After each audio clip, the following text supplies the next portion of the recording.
kontak, nombor ID matrik 5721212091. Saya merupakan pelajar daripada Bachelor of Industrial Logistics. So hari ini saya ingin membentangkan tentang sebuah buku e-book yang ditulis oleh saya dan juga Irfan AS, iaitu penulis yang kedua. So tajuk yang saya pilih adalah tentang dermawan yang termasyhur pada zaman Nabi sallallahu alaihi wasallam dan juga merupakan sahabat Nabi sallallahu alaihi wasallam yang bernama Abdurrahman bin Auf. So e-book ini dihasilkan tidak kurang daripada sebulan dan boleh didapati di website yang akan ditulis nanti. Dan so jom kita tengok kepada isi kandungan dalam e-book ini, dan juga akan dimulakan dengan pengenalan Abdurrahman bin Auf. Pengenalan Abdurrahman bin Auf. Okey, seperti yang kita tahu, Abdurrahman bin Auf ni atau kenal sebagai Abdul Am, dia memeluk Islam 2 hari setelah Abu Bakar radhiyallahu anhu memeluk Islam. Beliau juga menjejak Abu Bakar sehingga dia mengetahui tentang Islam, sehingga kan mereka berdua menjadi insan yang terpilih dan terawal yang dijanjikan masuk syurga atau dikenali sebagai as-sabiqul awwal. Okey, kalau kita tengok pada sejarah, Abdurrahman bin Auf ni memang sahabat Rasulullah yang sangat kaya raya. Dia juga digelar sebagai dermawan kerana hobi yang suka bersedekah di jalan Allah. Sudah pasti sifat mulia beliau diwarisi oleh didikan ayah beliau, iaitu Auf bin Abdul Auf, yang terkenal dengan seorang yang menepati janji dan mencintai antara satu sama lain, sehingga nilai bijaksana, setia, dermawan terus melekat di dalam diri beliau. Selain itu, beliau juga menyumbangkan separuh hartanya saat disuruh oleh Nabi Muhammad kepada umat Islam untuk berinfak di jalan Allah. Okey, Abdurrahman bin Auf ni memberikan santunan kepada veteran perang dan setiap veteran mendapat 400 dinar. Abdurrahman juga pernah dikatakan menderma 200 ukiah emas untuk memenuhi keperluan logistik pada perang Tabuk. Okey, Abdurrahman bin Auf ni selain daripada itu, dia menjamin kesejahteraan keluarga baginda ataupun dikenali sebagai Ummatul Mukminin setelah baginda wafat. Justru itu, ia termasuk beliau terpaksa menjaga keselamatan dan memberikan pengawalan manakala mereka pergi menjalankan tanggungjawabnya. Sampai itu, Abdurrahman bin Auf adalah seorang prajurit yang sangat hebat dan mulia. Dalam peperangan, beliau turut ikuti dari segi peperangan Uhud dan juga peperangan Tabuk.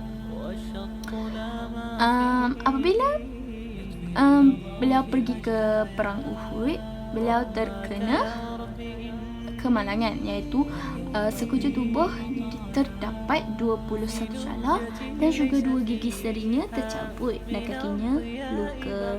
Selain perang Uhud, beliau juga turut pergi ke perang Badar dan berhasil membunuh musuh-musuh Islam antaranya Umar bin Uthman dan Ka'ab al-Taimi. Okey, maknanya Abdurrahman bin Auf ni memang seorang yang berjihad di jalan Allah dengan harta benda dan nyawanya demi menegakkan panji-panji Islam. Difahamkan ketika beliau hendak wafat, Abdurrahman menangis kerana beliau meratapi harta benda yang dimilikinya. Beliau juga pernah menyebut tentang sahabatnya. Beliau menyebut Mus'ab bin Umair dan Hamzah bin Abdul Muttalib lebih baik padanya kerana mereka berdua meninggal tanpa meninggalkan harta. Beliau berkata, sesungguhnya aku takut bila aku menjadi orang yang dipercepat kebaikannya di dunia. Aku takut ditahan dari sahabat-sahabatku kerana banyak hartaku.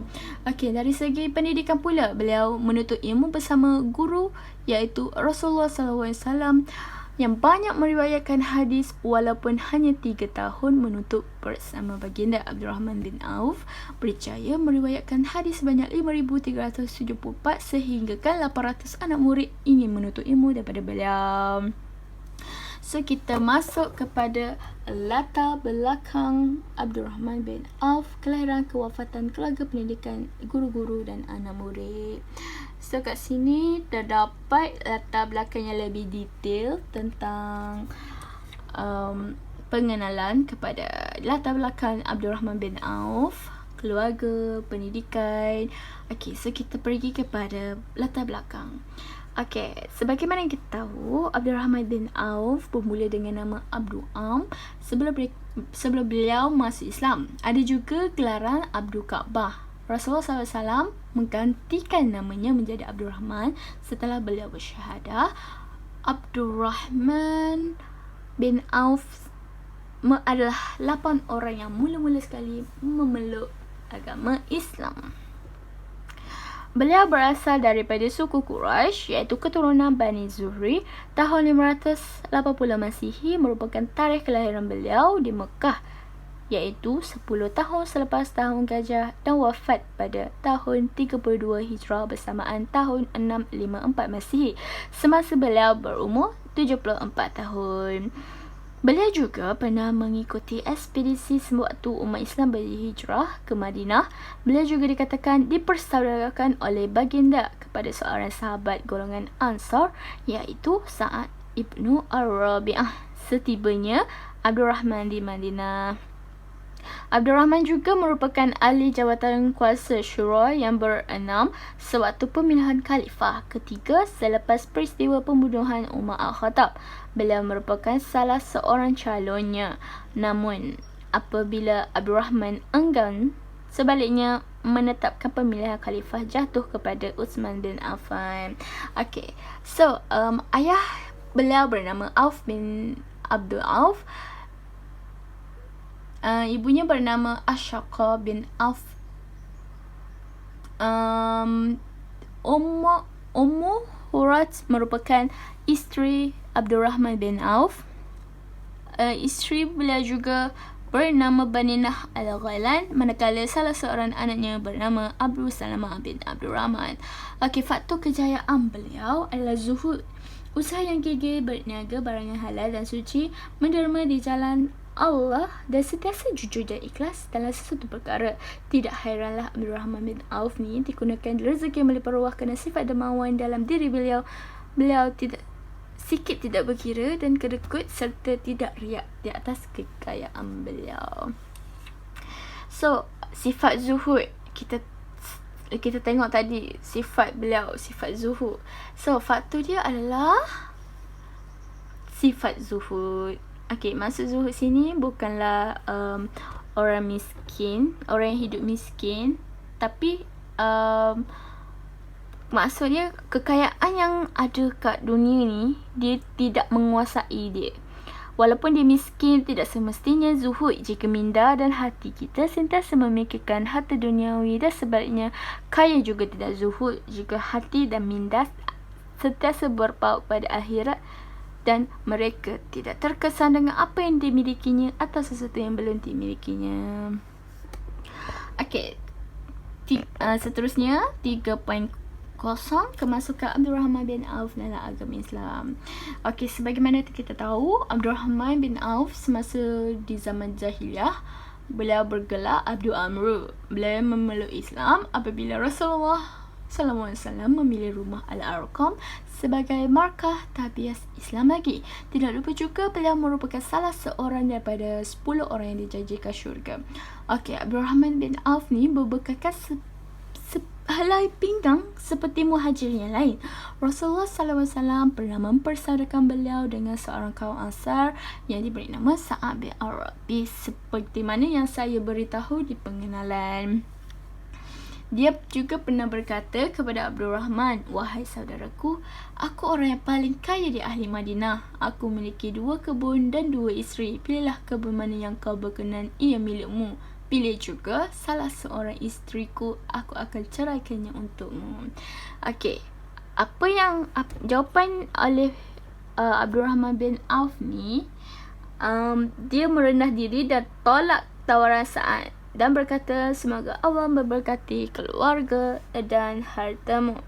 Tapi aku cuma nak minta tunjukkan pasal sahaja. Kalau kita sudah pasti akan ada memilih harta berbanding dengan usaha sendiri. Okey, seterusnya, tanpa melengahkan masa, beliau terus menunjukkan lokasi pasar dan juga Abdurrahman bin Auf memulakan perniagaan kat sana. Dengan izin Allah, beliau berjaya meraih keuntungan sangat tinggi dalam tempoh yang singkat. Dengan hasil tersebut, beliau tidak angkuh dan tidak sombong kerana beliau telah berjumpa dengan Rasulullah dan menceritakan kesemuanya dan mendapat doa daripada Rasulullah SAW yang bermaksud, semoga Allah memberkati kamu. Sejak peristiwa itu, beliau telah mencarikan sesuatu yang sangat hebat dan berkata, sejak hari itu aku merasa kesenangan dunia dan tidak henti-henti datang kepadaku, sehingga kalau aku angkat batu pun aku akan menjumpai emas di sebaliknya. Subhanallah. Seterusnya, disebabkan doa itu terbukti perniagaan beliau makin berkembang dan membesar sehingga beliau pulang bersama rombongan dagangannya yang berjumlah 700 ekor binatang tunggangannya dan setiap akan memikul pelbagai jenis barangan keperluan dan makanan. Ini telah menyebabkan bumi Madinah bergegar kerana rombongan tersebut. Semoga Allah memberkati apa yang Allah berikan padanya di dunia dan sesungguhnya ganjaran di akhirat adalah lebih besar dan berharga. Ini adalah merupakan doa Sayyidina Aisyah apabila tahu mengenai rombongan itu. Doa itu membuatkan Abdurrahman cukup terkesan sehingga dengan pantas sekali beliau mendapatkan Ummu Mukminin dah berkata, aku bersaksi wahai ibu bahawa semua rombongan dan harta ini aku dermakan fisabilillah. Masya Allah. Harta beliau tidak pernah berkurang walaupun beliau mendermakan banyak jumlahnya. Ada satu kisah menceritakan bahawa beliau wafat, setiap seorang daripada 4 isterinya akan mendapat tidak kurang 80,000 keping wang emas dan tidak termasuk lagi harta daripada hasil ternakan, tanah dan harta beliau yang lain. Harta yang diwariskan kepada yang lain, beliau telah asingkan suku. Selain itu, Ummatul Mukminin juga diberikan wasiat harta yang sangat banyak, walhal pada zaman beliau masih hidup telah banyak disumpahkan kepada Ummatul Mukminin. Okey, seterusnya, beliau adalah Islam yang terkaya, tapi beliau memiliki diri yang sangat zuhud, kekayaan yang tidak pernah berjaya merajai hatinya. Beliau hidup sederhana seperti sahabat lain. Jika dia bersama para hambanya, orang tidak dapat membezakan antara beliau dan mereka. Sifat inilah yang perlu ada dalam setiap diri manusia. Seterusnya adalah sumbangan Abdurrahman bin Auf dalam peperangan. Semestinya kita tahu Abdurrahman bin Auf ni seorang yang mulia hatinya dan dermawan. Beliau sanggup mendermakan hartanya di jalan Allah. Begitu juga dalam peperangan, beliau amat aktif berjihad di jalan Allah dan juga sanggup mati syahid. Ada satu ketika di mana diadakan derma untuk satu misi pasukan tentera yang telah dilancarkan oleh Rasulullah. Abdurrahman dengan segera dia pulang ke rumah dan kembali bersama sedikit harta dan berkata, wahai Rasulullah, aku ada 4,000 keping emas, 2,000 aku serahkan di jalan Allah, 2,000 lagi aku simpan untuk keluargaku. Rasulullah membalas, semoga Allah memberkati apa yang kamu berikan dan semoga Allah memberkati apa yang kamu simpan. Okey, sebenarnya untuk pergi berperang pada zaman dulu, terlalu banyak perbelanjaan yang perlu ditanggung oleh mereka dari segi bekalan makanan, peperangan, tentera yang ramai, dari segi lokasi yang jauh. Kemudian Rasulullah mengadakan kutipan derma untuk mengumumkan perang misi Tabuk. Sekali lagi Abdurrahman mendermakan 200 cupak emas. Ia adalah jumlah yang amat besar sehingga Sayyidina Umar juga berkata, aku rasakan Abdurrahman dah berbuat dosa. Dia tak tinggalkan apa-apa untuk keluarganya. Namun Rasulullah SAW bertanya kepada beliau, adakah kau tinggalkan apa-apa untuk keluargamu? Beliau menjawab, ya, aku tinggalkan lebih banyak dari yang aku berikan.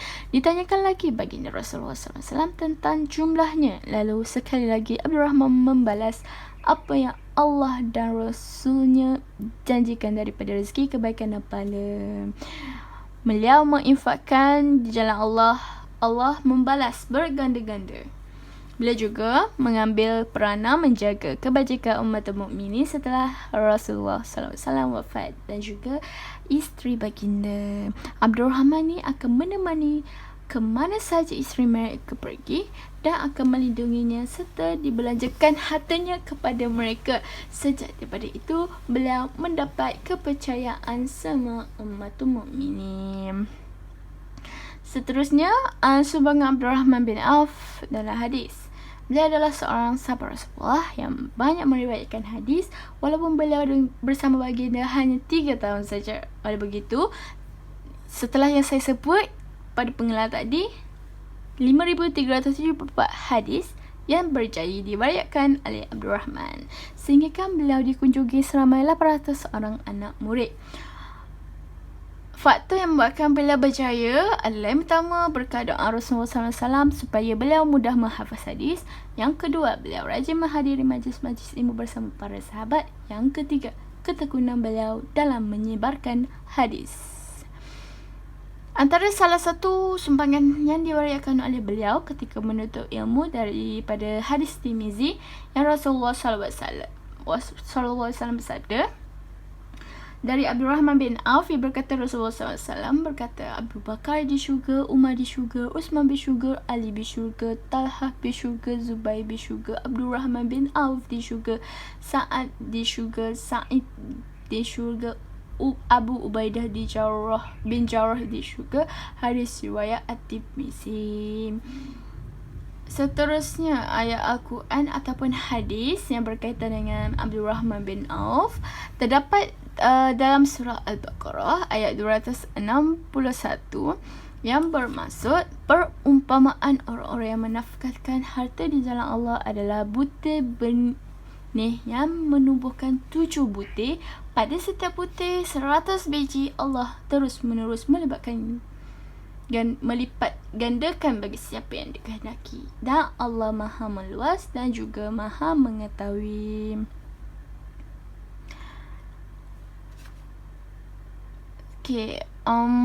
Dalam tafsir Al-Misbah daripada Profesor Khuraish mengemukakan bahawa ayat itu telah diturunkan kerana ianya berkaitan dengan sifat Sayyidina Uthman bin Affan dan juga Abdurrahman bin Auf yang sangat dermawan, sehingga kan untuk membiayai perang Tabuk, kedua sahabat itu telah membawa harta masing-masing dalam keadaan jumlah yang banyak.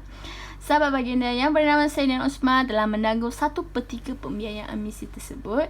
Seluruh harta Sayyidina Uthman telah disumbangkan dalam peperangan sehingga kan mencapai 900. Minat untuk membaca lebih lanjut tentang buku Abdurrahman bin Auf, bolehlah klik di link yang akan ditulis di description di bawah. Sekian. Terima kasih daripada saya. Yang baik itu datang daripada Allah, yang buruk itu datang dari kelemahan saya sendiri. Sekian, wassalamualaikum warahmatullahi wabarakatuh.